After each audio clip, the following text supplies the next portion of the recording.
بسم اللہ الرحمن الرحیم۔ میں پاکستان تحریک انصاف کے سارے ورکر اور سپورٹر سے مخاطب ہوں۔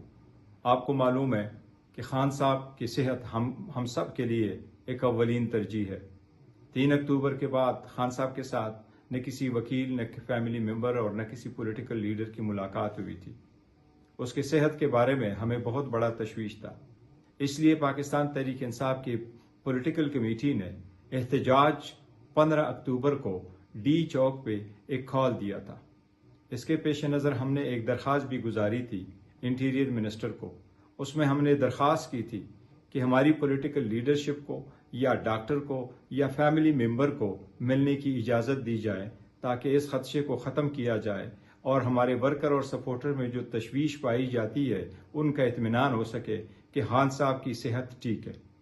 اسی دوران آپ کو معلوم ہے کہ سی او کی کانفرنس بھی ہونے جا رہی ہے اور ہمارے الائنس نے بھی ہم سے درخواست کی تھی کہ آپ اس احتجاج کی کال کو مؤخر کریں۔ ہمارے فرینڈلی کنٹری بھی پاکستان اور اسلام آباد آ چکے ہیں، چونکہ حکومت نے ہمیں انٹیریئر منسٹر نے ایک ایشورنس دی ہے کہ کل انشاءاللہ تعالی ڈاکٹر کی ضرور ملاقات ہوگی خان صاحب سے۔ اس ایشورنس کے بنا پہ مجھے جب کہا گیا تو میں نے مشاورت کے لیے ٹائم مانگا۔ اس سفر کو ہم نے پولیٹیکل کمیٹی اور ایپیکس کمیٹی پاکستان تحریک انصاف کے درمیان رکھا۔